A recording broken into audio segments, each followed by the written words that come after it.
All right. So I'm Shweta, and we're going to be reading this awesome book, Magic. You are it, be it. And I have some awesome people here who are too lazy to read with me. And then they have justifications to it. And isn't it cool that you guys already are being magic because you don't want to do the work? You want everybody else to do it for you. Smart, huh? But then why are you not using it to your advantage? Just making someone read a book is not good enough, okay? You got to use it to your advantage in so many more ways, which is what this book is about. So, interestingly, how a book read shows up for me is like the book will just, kind of start, it's energetically waving at me from my bookshelves. It'll be like, hey, I want to be read. Hey, I want to go out of the world. So, that's how the book read starts to show up. And this is one of the books that has such amazing tools. Like, I created an energy pull series and I borrowed a lot of tools from this book, which was more than a year and a half ago. And oh God, I can't tell you actually, this is one of the books that all of the books are awesome, but this is one of the books that actually has magical tools in it. So if you don't have it, please get it for yourself. Okay, and keep it handy, whether or not you join the book read, whether or not you read it with us, read it on your own. I'm going to read it. Hey, yeah, you were lying. You said I'm in the office and blah, blah. That wasn't a lie. But you didn't say anything about having the book or not having the book right now with you. Very smart. Thank you. Thank you for choosing to read the book with me, because otherwise reading becomes very boring. When you're just reading is not very fun, right? So I like to have some fun. I don't know about you guys, but I want to have fun with everything. So the name of the book is Magic. You are it, be it. It is a book written by Gary Douglas and Dr. Dan here. So you want me to read out the topics for you right in the beginning, or do you want to start reading? What would you like to do? There's always Let's start reading. Start reading. You don't want to know what all we could talk about. I want to know that content. Yes, say the content of the book. The first chapter is creating magic in your life. Then there's oneness and creation. There's living in the question. There is magic is ask and receive. As in, if you asked and you received it, would that be magic? Would that be too easy? Would that make you the Harry Potter or Hermione Granger of your life? You guys have seen Harry Potter, right? And if you haven't, please go check out at least the first movie. Harry Potter is something you don't miss, okay? Because you might relate to it. Hey, I am this wizard, and hey, I'm that witch. Because that's how you create magic in your life, okay? And then there is something called Pico Universes versus True Creation. And there's stuff about excitement and fear. There is stuff about how do you create what you like to have? Do you know what you'd like to have? So how do you create it? That. Then there is, what else is possible? Manifesting things. What does manifesting mean? To bring into actualization. Yes. Thank you. You guys are awesome. Right? So bring it into actualization, because people keep saying, I have been asking for the money, and I have been asking for an awesome job, and I've been asking for awesome relationships, and nothing's showing up. So how do you get to know how to use the tools? Are you actually asking a real question? Because so many times we just ask a question. Remember, Priyanka, we were talking about this in the focus call also, that we ask a question, but so many times that question is just a conclusion. We don't even realize that it's not a true question.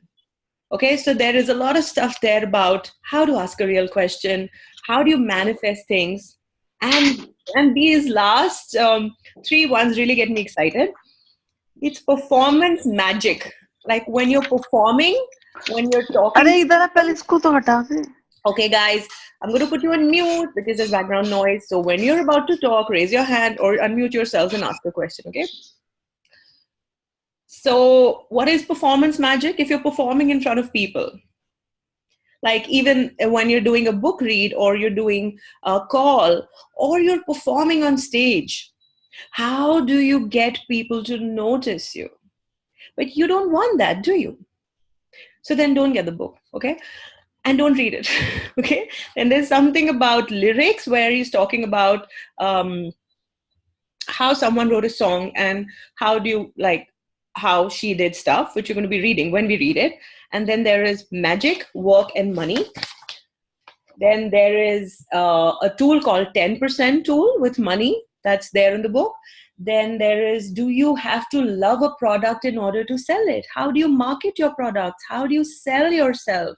How do you make people come to your classes and sessions and work? You don't want that, do you? That's okay. Okay. And then there is, come on, that was a joke. Laugh, guys. Ah, Not serious. I'm laughing. I'm laughing. Wow, like LOL. Yeah, of course. Ah. We are laughing on mute mode. Sorry, what? We are laughing on mute mode.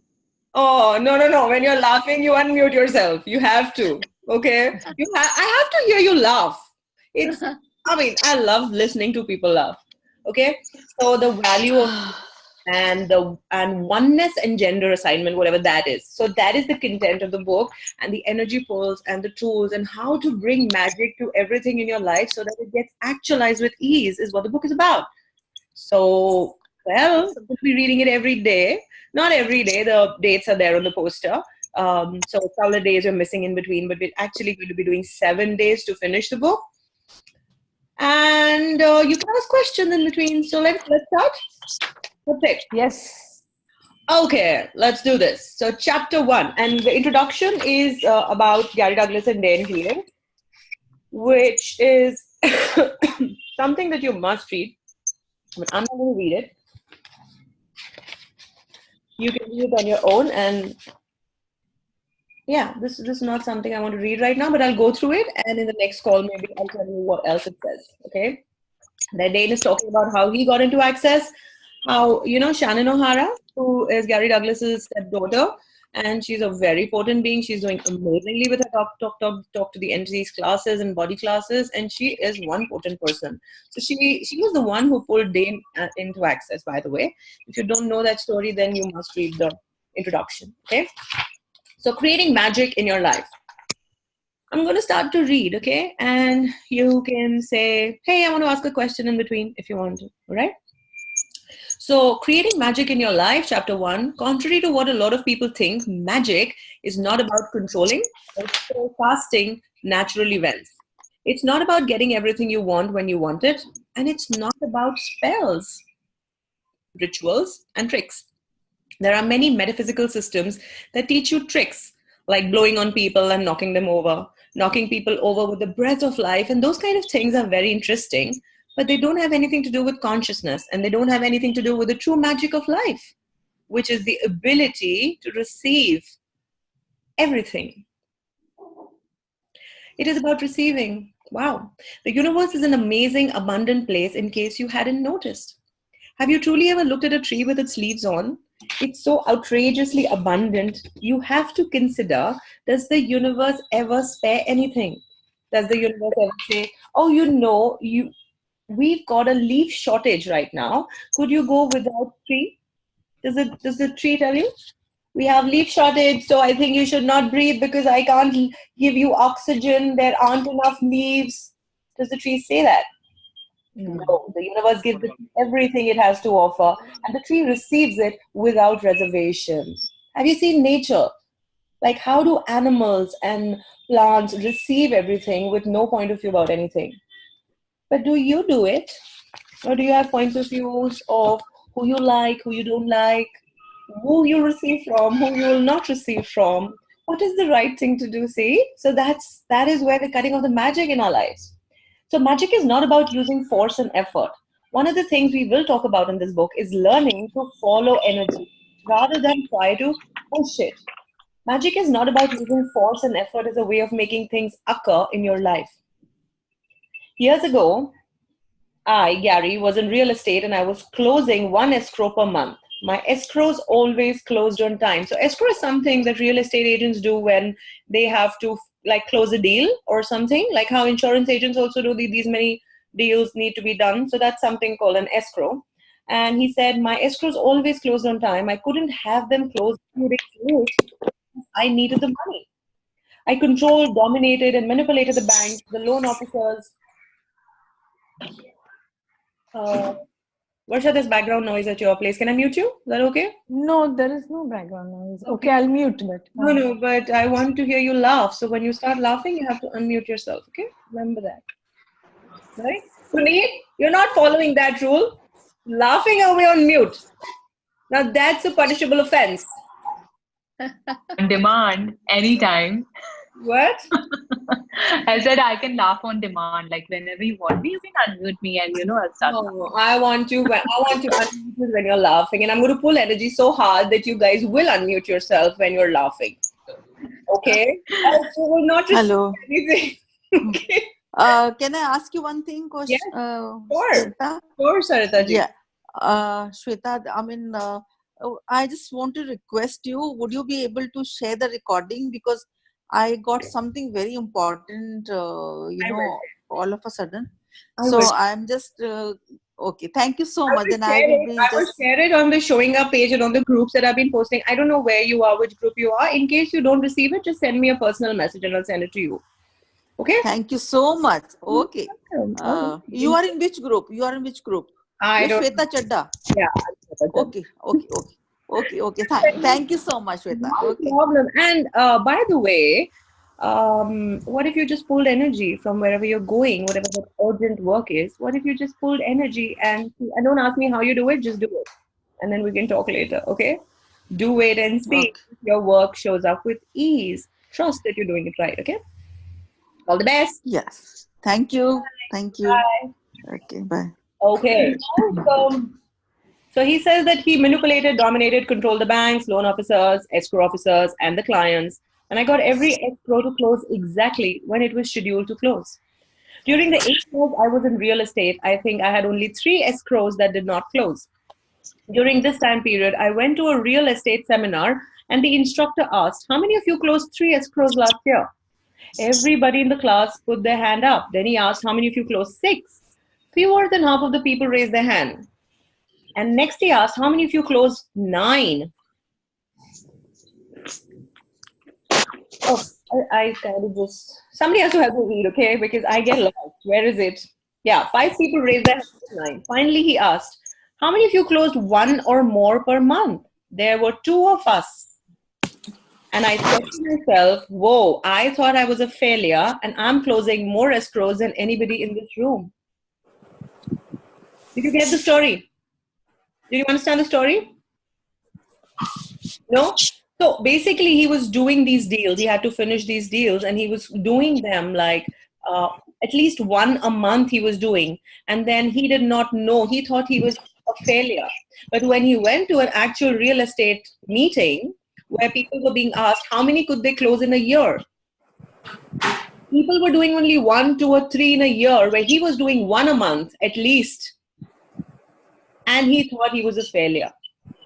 You see, so how many of you are actually successes that have not acknowledged you're a success and consider yourself a failure? And what does that create?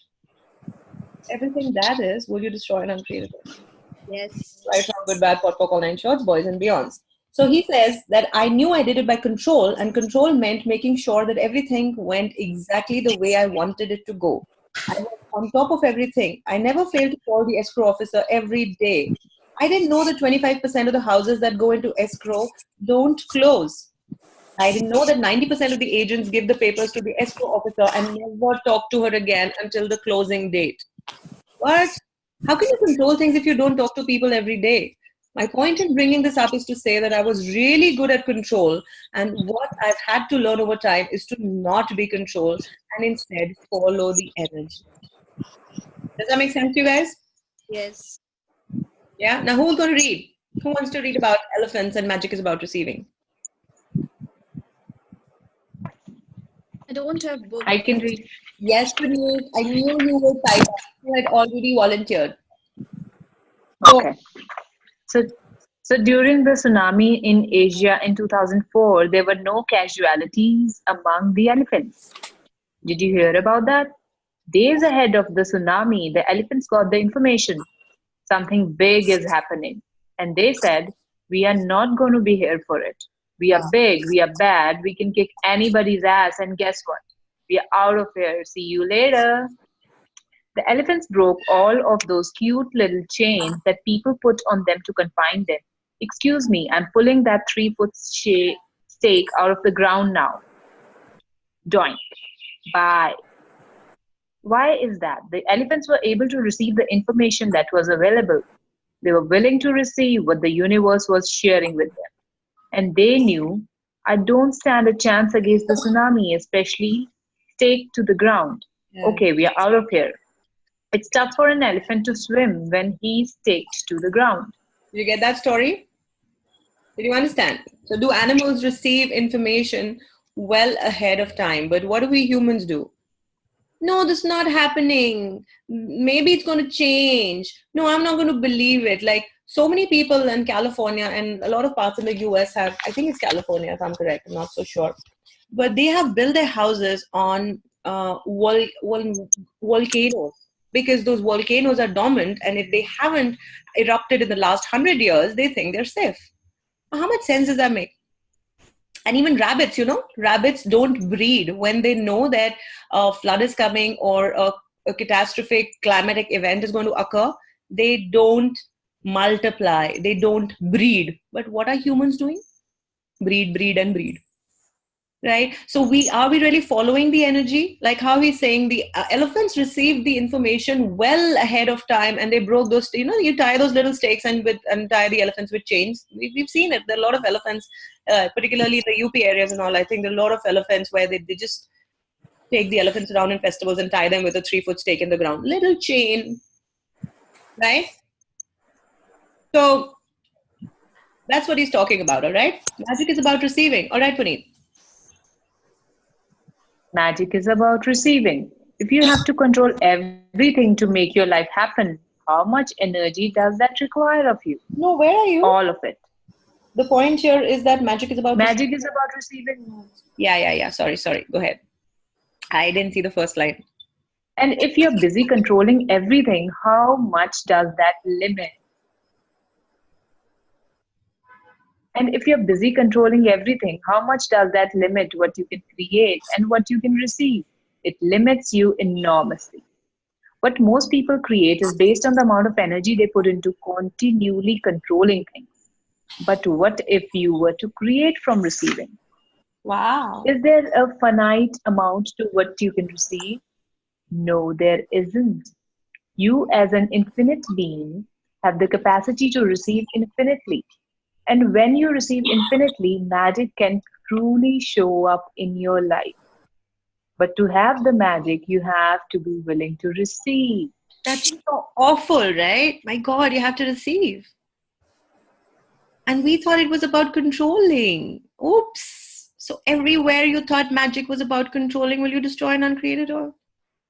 Yes. Right, wrong, good, bad, pot, all nine shows, boys and beyond. So actually a very great tool that you can use. I think I've been sharing it a lot in all my calls because I have been and I got it very late. But if you guys can start with it now, like, what can I receive from this? Every damn thing in your life. What can I receive from this? Particularly the things that you're judging.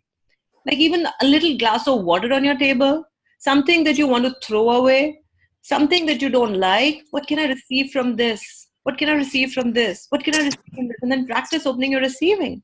That's the first step to being magic. So instead of controlling, what if you started to receive? That's what Gary Douglas also says. And I have seen the magic start to unfold. So play with that and let me know if that changes anything for you. Yeah? Right. Acknowledge the magic. You want to read more? People think they don't. Yeah, go on. I like your voice. Yeah. But Okay. we can't hear So you. one of the reasons people. No. Okay. Can you hear me now? Yeah. No? Yeah. Okay. So one of the reasons people think they don't have any magic in their lives is because they discount it when it happens. They think, I wish I could have dash, and it shows up. What do they think then? Do they acknowledge they are creating the magic? No. They say, oh, that was just a coincidence. That was serendipitous. It just happened. They say, oh, that was a fort- Fortuous. fortuitous coming together of events that were way beyond my control and I didn't have anything to do with me. It didn't have anything to do with me. They throw away the magical truth of it. Guess how much more magic shows up? Did you guys get this part? He's saying that when you ask for something, I wish I could have this. So let's say it's money, it's relationship, or whatever it is that you're asking for, or trip, you know, the result of your children, whatever. I don't know what you're asking for. But, oh, my kid get 90% marks. Oh, I would like to go on this trip, right? All of these things. But when it actually shows up, do you acknowledge that you created it? Yeah, sure. That's okay, you guys. If you want to leave, that's fine. Just say bye and go. No problem. Okay. So he's saying that so many times when that thing actually gets created, you kind of just give the credit to fortune, good luck, but never do you acknowledge that I created it. You just say it just happened, or it was serendipity. Serendipity means just coincidence. It came together in the right way, the right time of. No, you created it, right? So when you're not receiving yourself, are you being magic? When you're not acknowledging that I created this by magic, I just asked and it showed up, then can it happen more in your life, or will it happen less? Less. Okay? So everywhere you haven't acknowledged that you are the creators of magic in your life, you are ask and you receive. You are the energy of ask and I will receive it. Will you destroy and uncreate that? Right, wrong, good, bad, pot, poc, online show, the boys and beyond. All right. With a songwriter friend, and one of the things we asked him to do was to look back at his life and to spot all the places where he thought about something and it showed up. Every time he spotted one of these magical incidents, we asked him to acknowledge that he had created it. Wow. When he did that, when he acknowledged the magic he had created in the past, more and more of it started showing up in his day-to-day life. These days, when he gets together with somebody, they write a song and the next day it gets cut. Amazing possibilities are showing up for him. Right? This can happen for you as well. When in your life you have thought about something or said, I wish, and it showed up. In our seminars on magic, we ask participants to do this as a homework assignment. Look back over your life and write down every time you thought about something or asked for something and it showed up as if by magic. Then, this is important. Acknowledge that it wasn't a coincidence. It wasn't a serendipitous event. It wasn't a fortuitous event or accident. It wasn't just one of those things. It was magic. You created it. Look at it and acknowledge that you created them. Acknowledge it out loud. Okay, I created those. Wow, am I cool that I could create that? What else is possible? Right. So this is something that you could do as an exercise, like take out a pen and paper. Not now. Once the call is over. Okay. Oh, Anita's got work. Right. I think I'm going to be reading myself then. Right. So when you look down in your life and you ask for something and that thing showed up, has it happened with you guys? Anytime you ask for something, you want to share a story there? You want to acknowledge it now? No? Nothing happened? Nothing you ever asked for showed up? My God, that's sad. Hi, Preeti. It happens in lots of times. It does? Divya. Hi, Divya. Hello? Yeah. It happens with me lots of times. And I always acknowledge it. Yes. Awesome. And when you acknowledge it, Whether it's the age, it's always, even other things also. And things just come. Maybe in a week or 10 days. that's brilliant. Wow. So you do acknowledge, right? And when you acknowledge, it grows. Is that right? Right? So do you guys want to say right now? I am magic. Hey, I'm echoing. Absolutely. I'm back. You're back. You're forward. Not back. Never go back, okay? Come forward. Okay. All right, thanks. So I realized. Yeah. Okay. I wanted to share something with you. Yes, go ahead. Where's your boss? Did he go? So that wasn't my boss. I would have got up if it were my boss. You are amazing. You are magic. Okay. I realized like the things around which we don't have any expectations, Mm-hmm. yeah, they show up like magic. Like I'm like, okay, like it happened. Wow. And like things which I expect, okay, I wish for this and I want this and blah blah blah.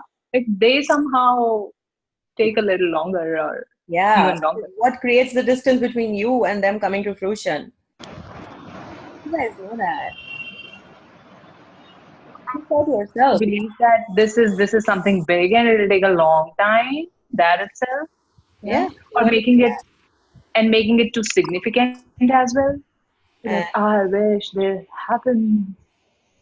yeah.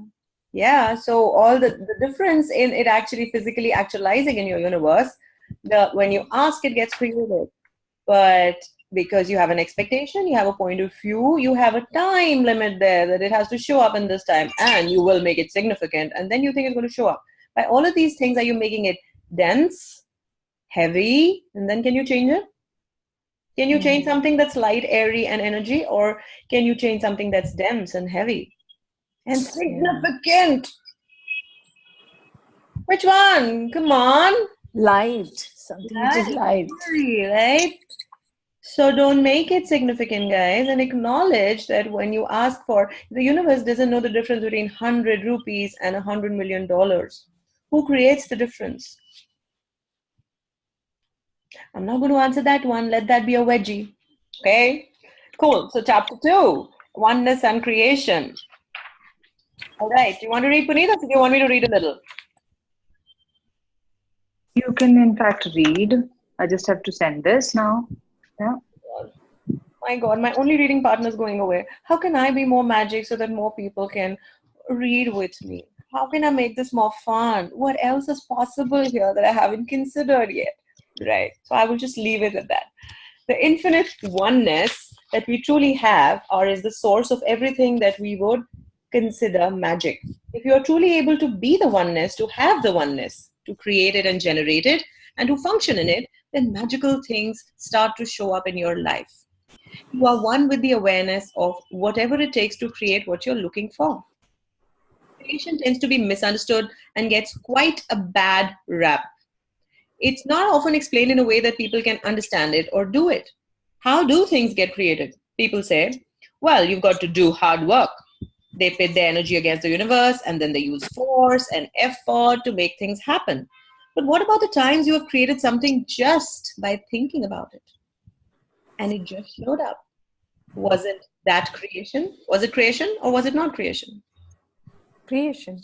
Okay, can you be a little more energetic? Okay, let's pull energy through everyone here. Like everybody is just looking like dogs watching television. Can we pull energy? Pull, pull, pull, pull, pull, pull, pull, pull, pull. Turn it up. Pull, pull, pull. Hi, Renu. Pull, pull.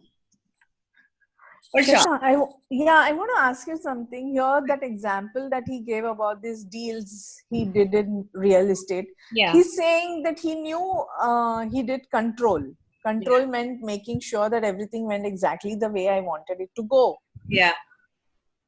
So that's how he managed to be successful in dealing one escrow per month, right? Right.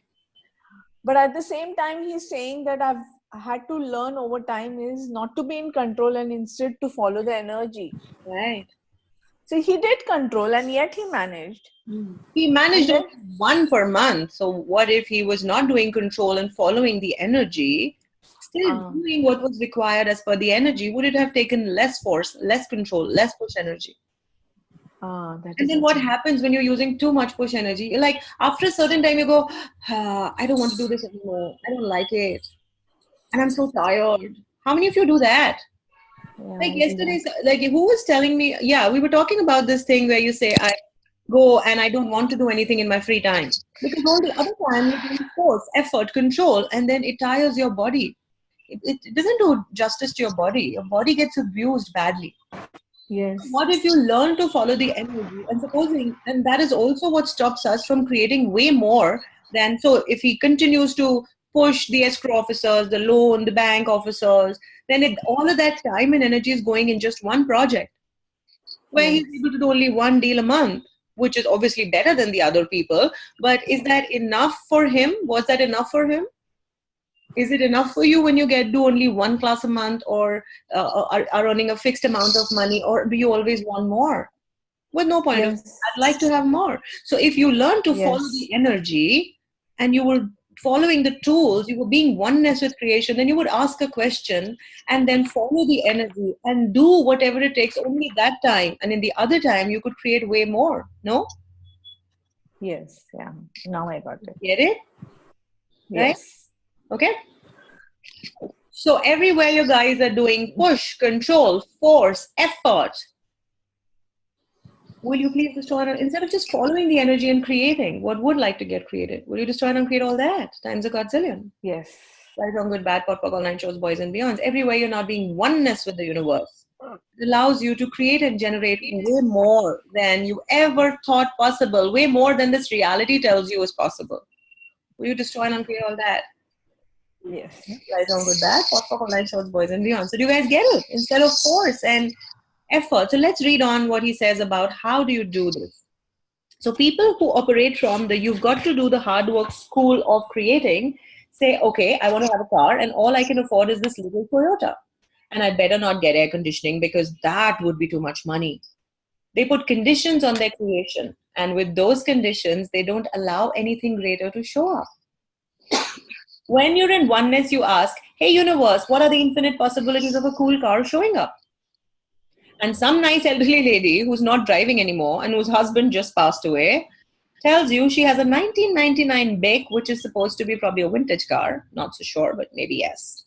Sounds interesting, right? With just 6,000 miles that she will sell you only for $250 US. How does it get better than that? Wow, could you ever have come up with that in a million years? Well, no, not if you're using the step-by-step hard work method. We'd like you to come out of the step-by-step linear construct and into oneness and simultaneity, where instead of saying, I've got to save up for the next 25 years and then I'll have it, you ask, hey, universe, could I just have it? And then it says, sure you can, here you are. Fun, right? Easy. Yeah.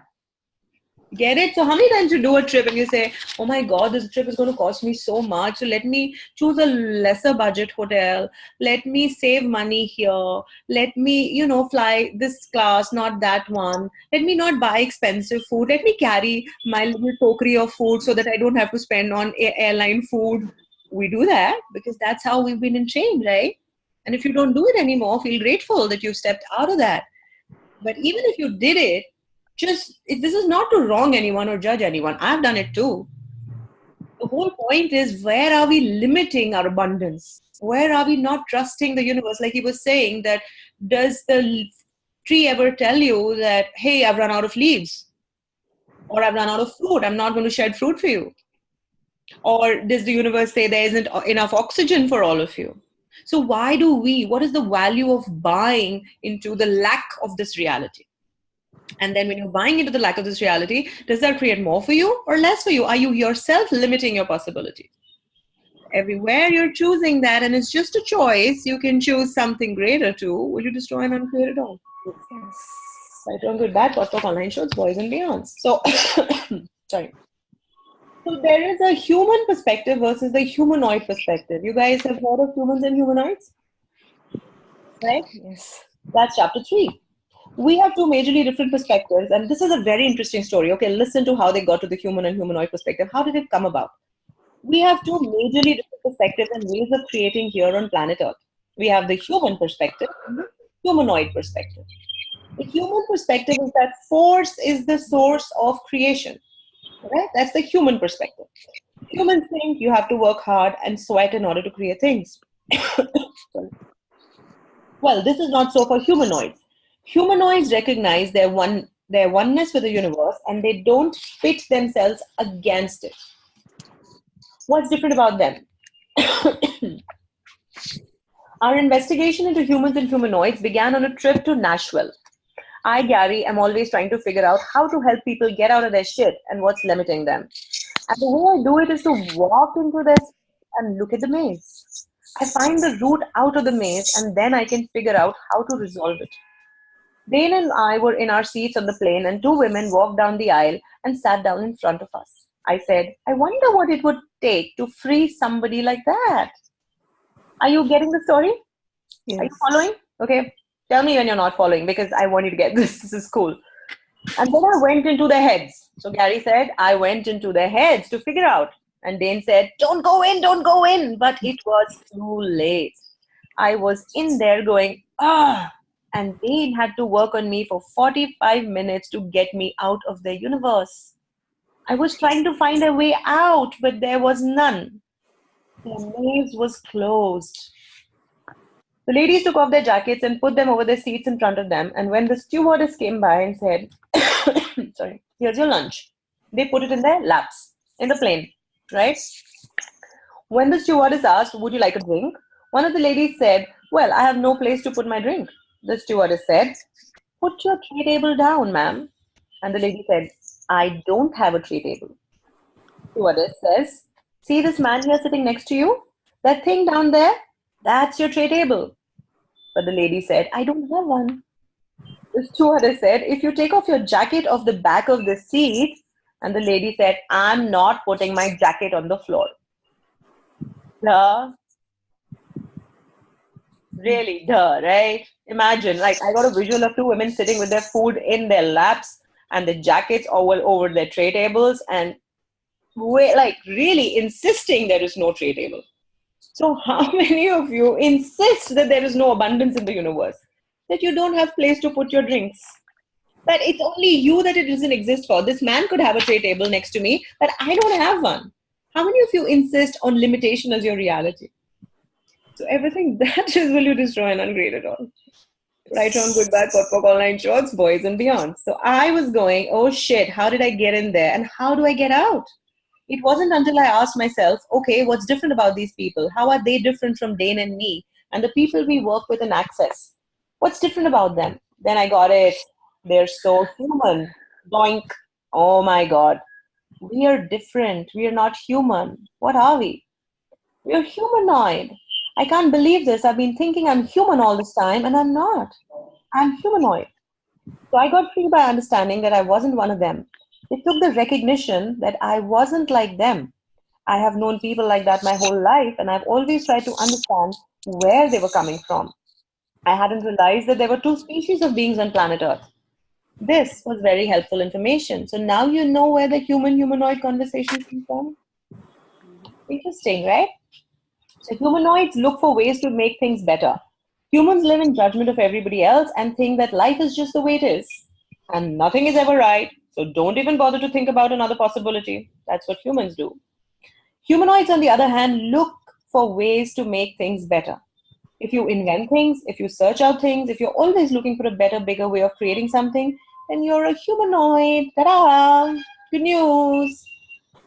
Why are you humanoid? Humanoids are the people who create change. They create the inventions, the music, and the poetry. They create all the things that come out of a lack of satisfaction with the status quo. Right? Was that fun? Lack of satisfaction with the status quo. Yeah. Do you believe in status quo? Everybody's equal. I am like the others. You know, there was this interesting thing that I was reading about. It just came up in one of the some notes I'd made in the morning, and it's so wonderful. It's something like this, where it's called cognitive dissonance. Cognitive Dissonance. dissonance. Okay. Dissonance, which is the point of view that you have basically two opposing and contradictory points of views.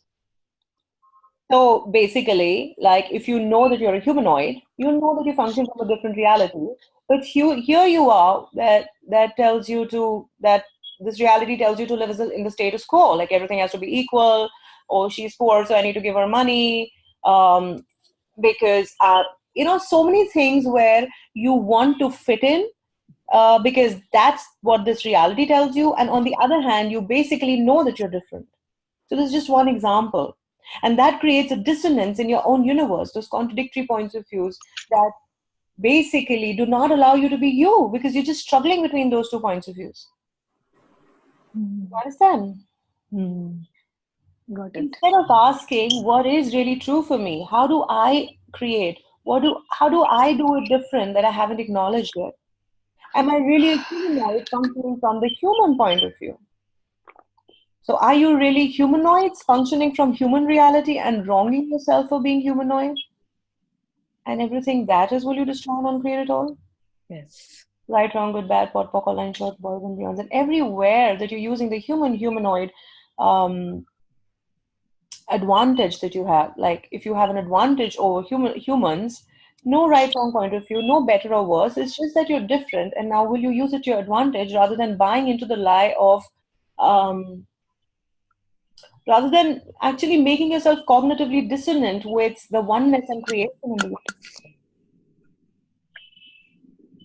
Because if you're being humanoid, then you would actually know that the universe is abundant. You would know that you create different. You would know that you ask and you will receive it, correct?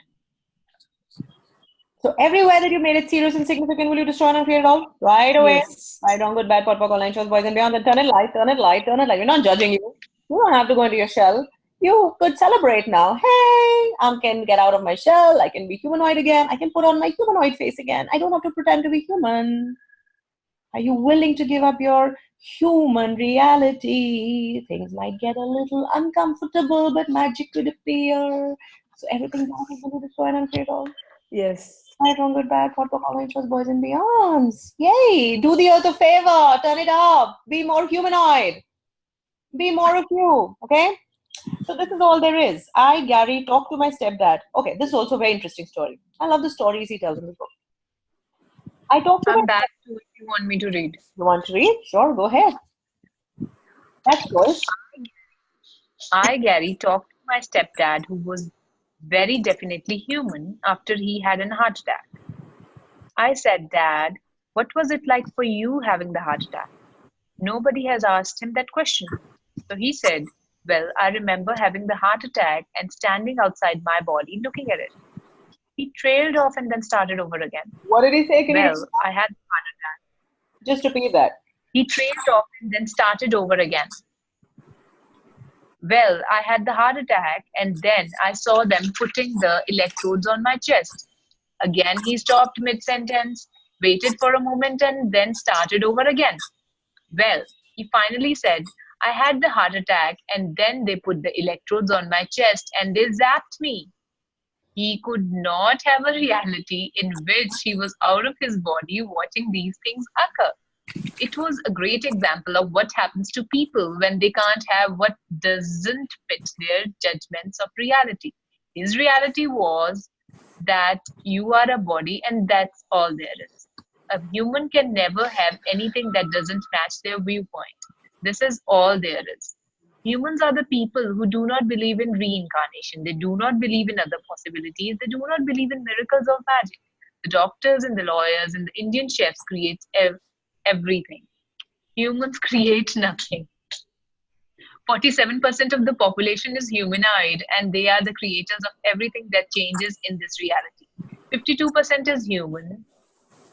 And the final 1%, someday we'll tell you about them. Humans hold on to things the way they are and never want anything to change. Have you ever been to somebody's house where they haven't changed the furniture in 30 years? Human. You've been to people's houses who haven't changed furniture.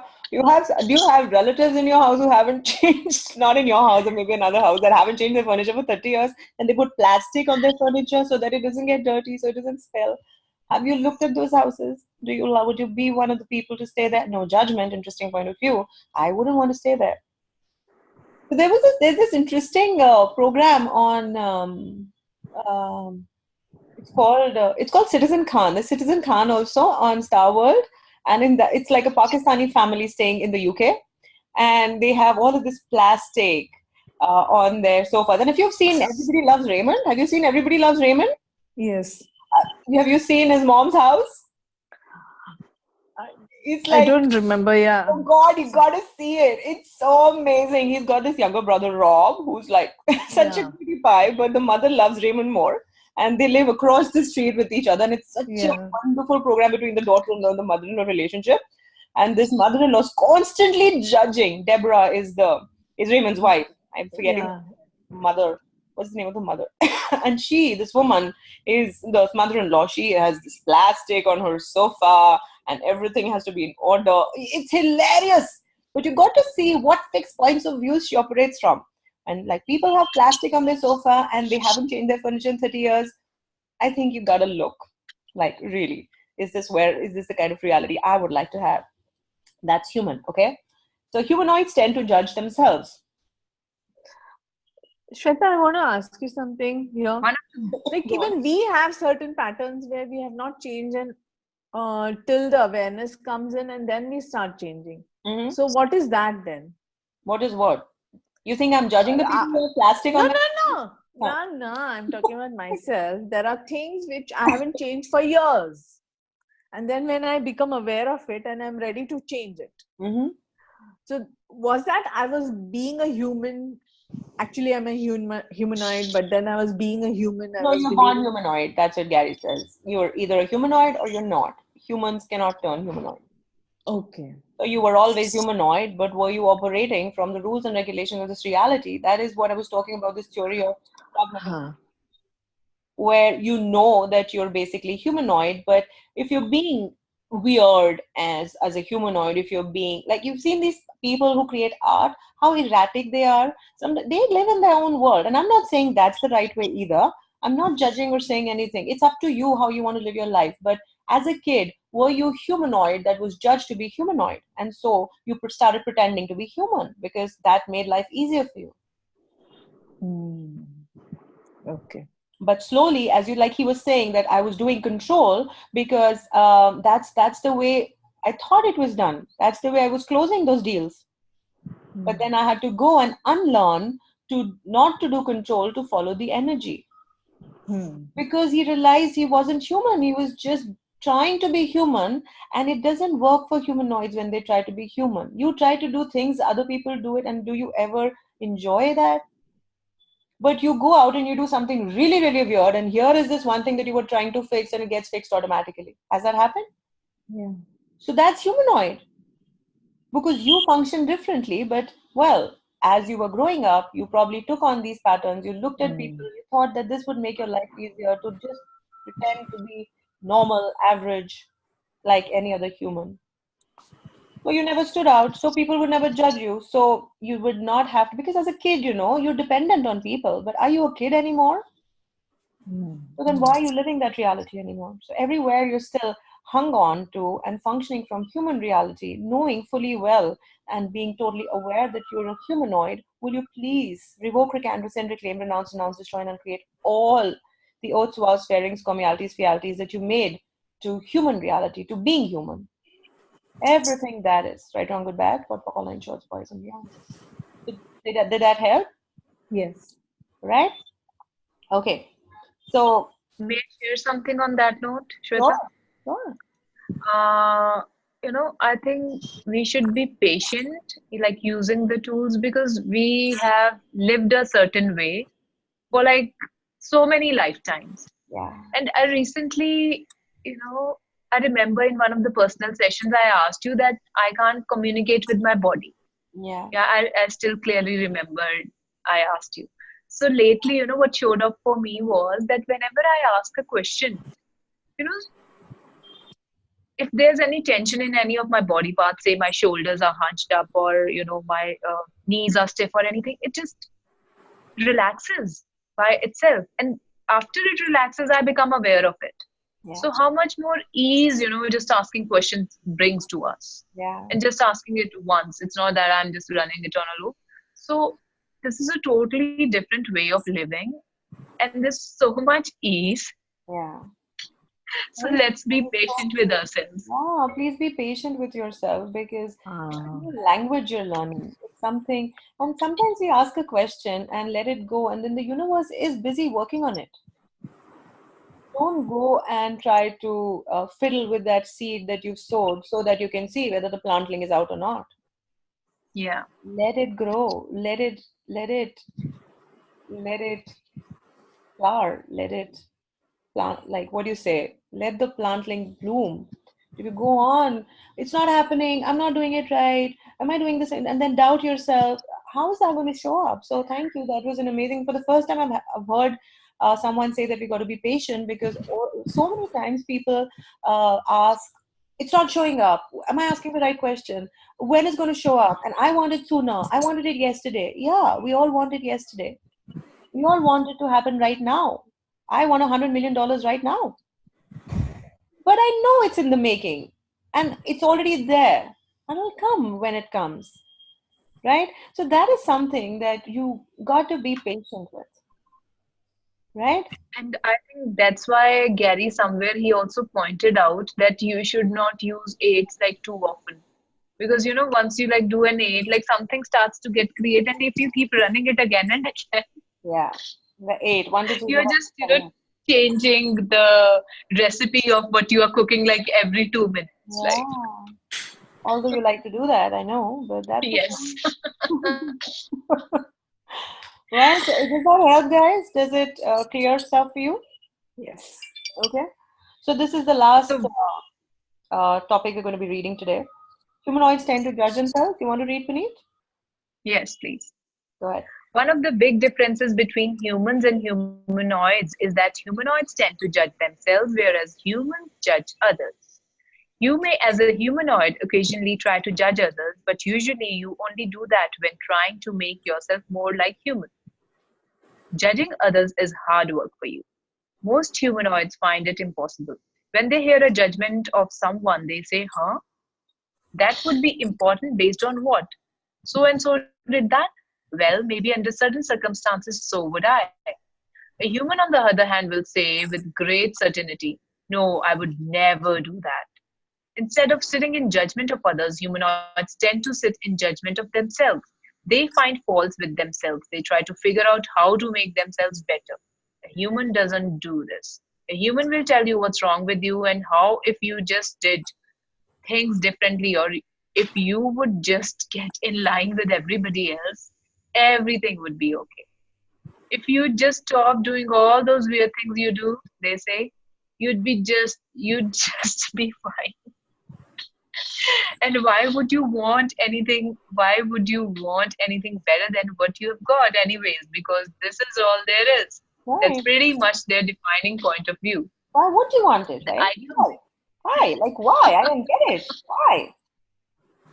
And you haven't had people say that to you, no? Like, why? We're happy in this cozy little nest of ours. Why do you want to fly away, little birdie? Don't go. Okay. the idea of bringing up this humanoid thing is not about sitting in judgment of humans. It's about becoming aware that we humanoids are a different species with an infinite capacity to create magic and miracles. It's important to know that we can let go of our prosperity to judge them Propensity ourselves, to judge by ourselves. Propensity. propensity to judge ourselves, and buy into the limited human perspective that is all around us. Awesome. Right. So I think that's what Shweta, we can do today.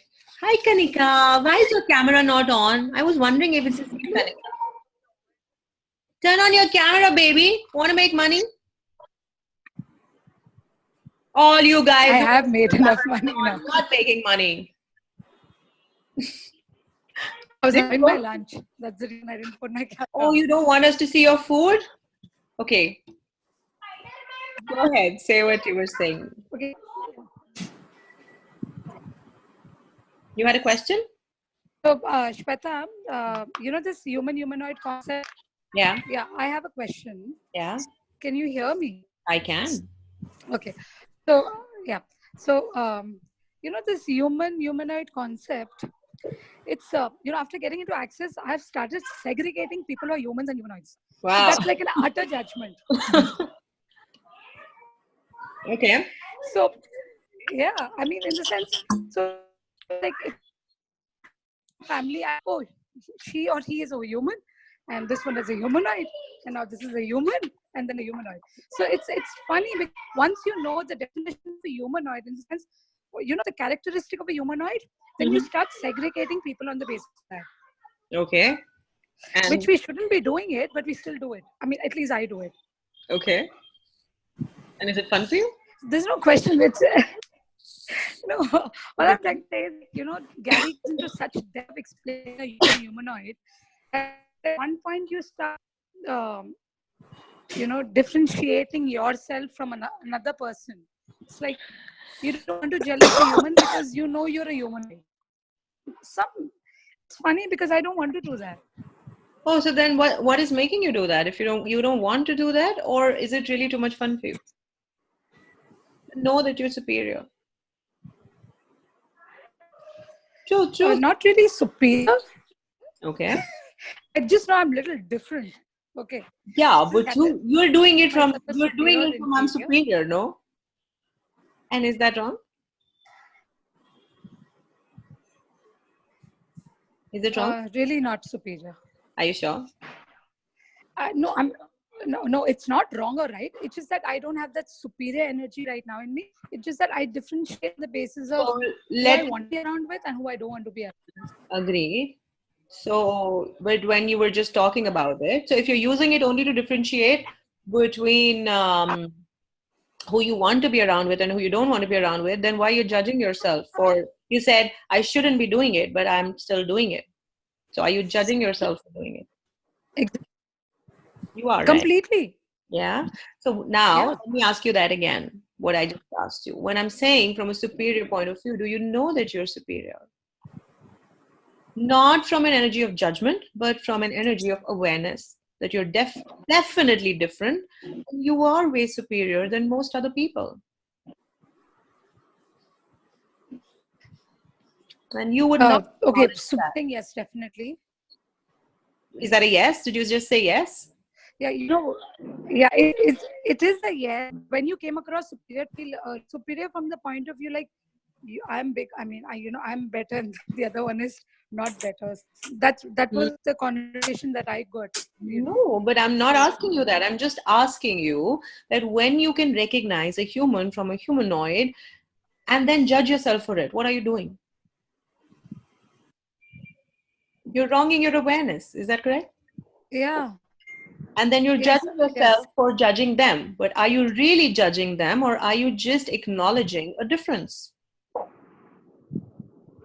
Oh, wow. That's amazing. Right. Yeah.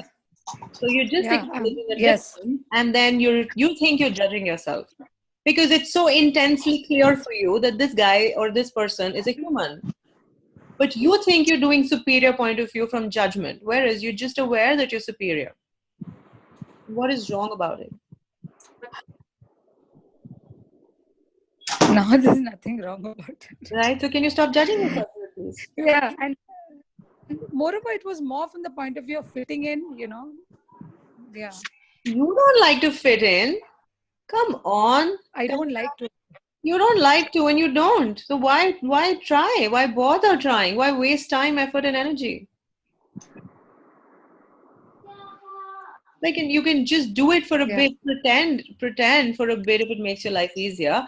But you don't like to do it anymore. Yeah, especially, you know, Shweta, especially, you know, when there's a family get together. Like, for example, yesterday we had my whole family at my house. So I did try to fit in. I mean. But what if you did not even in a family get together? What if you did not have to fit in? Hello. Yeah. What if I'm asking you? I can hear you, Kanika. Hello. Hello. We can hear you. So what I'm saying is that even when you are in a group of humans, that's family or friends, now it's a choice to either pretend to be human for a bit, but then don't buy into the lie that you're human. You're just pretending human. You know, you can't be human, however much you try. It hurts you. It hurts your sweet body. So, what if you asked a question and you said, all right, what would it take for this to be absolute ease for me? And if you were totally being you without judging anyone else, without pretending to be, even pretending, like you pretend only because it makes your life easier, only for that particular time. Okay, maybe if I just, but the thing is that you just kind of slide so conveniently into that pretend role and you start thinking you are that. Like I recently did it, and God, did my body suffer? Absolutely. Right? So you don't have to buy into the human reality. You don't have to stop being humanoid, but always remember to ask a question: what energy, space, and consciousness can I be that would make this easier for me and my body? And then you'll know what to do, when to do, and that can keep changing every 10 seconds. You don't have to continue to do what you're doing. You understand? Particularly when you're with family that is so human, that human point of view is so intense. That in itself is hurting your body and you, and then you go ahead and further try to be like them. How does that work for you? Not So, really. got it? So you don't have to ask questions. What do I have to do and be now? How can I be different and still get away with this with total ease? What would it take, universe, for you to make this easy for me? And you'll find a way. Okay? So everywhere that you're trying to live from human reality that is hurting your body, that's hurting you, the being, will you please stop it, and destroy and uncreate anything that you ever commit, anything and anywhere that you committed to being human. All of that, will you destroy and uncreate all? Yes. With that, what online shows, boys and beyonds. All right, does that help? Anything else you want to share? No. Okay, so stop pretending to be not superior. You are superior, and there is no judgment there. It is just that I'm superior, but don't go out saying it to people, because then they're going to say, exhausted. That might not work very well for you. A flag on top of my head saying I'm superior. No, you don't do that. That's what I'm saying. Don't put that flag up there. Just have it inside your head and know that that flag is just for you, just for me, just for fun. Don't tell anyone, so that you don't buy into the inferior reality. Never allow anybody's reality to stop you. Okay? But don't even stand out with that flag, because then the bull is going to come right at you. Sure, you're going to have a red flag. Okay? Yeah. Everywhere you want to harp about the humanoid reality, everywhere that you've decided you have to go and tell people that you're superior, everywhere you think they should know that you're humanoid, will you stop it? Know that it's just for you, just for fun, and never tell anyone. Go on and create all that. Right, wrong, good, bad, pot, online shows, boys and beyonds. Okay? Shweta, thanks for the questions. I love the questions. Like, how can I have ease with all of this? Yeah. How can I have fun with all of these? How can I still be humanoid and enjoy this? So you might down a drink and have fun. It wouldn't matter anymore. Right? Can I ask her something? Sure. Like when she meant that, she was trying to fit in, what was she exactly doing? So that there's more clarity on that. Go ahead, Kanika. Yeah, I mean, I was operating from their point of view and not being me there. Okay, just Yeah. I was aligning and agreeing with their points of views. Absolutely. Which was not me. It was just for a second I was doing that, and then it wasn't working out for me. It's that please people reality, Like, do what they expect you to do, so that you're the good daughter-in-law, you're the good daughter, you're the good wife, you're the good. You're trying to be the good dash whatever. Instead of being the judgeable offense, okay, judge me, this is what is me. And if that is offensive to you, I'm so sorry, but I'm not going to turn myself off. And then even be willing to, just dull your shine a little bit, so that it doesn't hurt people that you really care about. And that is the willingness to keep changing and knowing every 10 seconds what you got to be and do that would work for you as well as for everyone else too. Because if you are living in a human reality, then sometimes you do have to function from certain things, just because it's going to make your lives easier, just because it's going to make lives for these loved ones easier. But that doesn't mean that you have to stop you. The problem comes when you make that real and continue to operate from there. So the thing is, like for a nanosecond, if it works for you, do it. Like for a few minutes, if it works for you, do it. Because ultimately, what is the purpose? The purpose is to have ease in whatever you're choosing, right? Yeah, yeah. You can do it for a day, you can do it for a month, but inside like night when you sleep, at least know that you can take off your human cloak. You're just wearing a human cloak. You haven't really become human, right? Like there's a saying, no, a tiger and a sheepskin doesn't like something like that. It's not a sheep, it's still a tiger inside. It probably is just there for the food so that it looks like one of the sheep and then it can pounce on the sheep. And are you willing to be the tiger in sheepskin? And that brings a lot of judgment, doesn't it? So everywhere you're unwilling to be the tiger in sheepskin, will you destroy and uncreate all? Yes. Right, wrong, good, bad, pot, popcorn, shows, boys and beyond. So play the little sheep if you have to, but know that you're a tigress or a tiger inside. Don't let that reality go away. And also remember that the tiger never loses its stripes. Okay? Wow, nice one's coming up today, right? So everything that I brought up for you guys, it's time to go now. And if you guys are willing to have this much fun every day, I think I had fun. I don't know about you guys. If you want to read with us, we're going to be doing the next call tomorrow at 1 p.m. So you can happily sign up. And I'm going to send out this recording, put it up on the Showing Up group, and put it up on the groups that I am, also on the Daily Business Veggies group. So thank you guys. Love you all loads. And what an awesome contribution you are. Love you loads. Thank you. Thank you, Bye. Shweta. Thank you, everybody.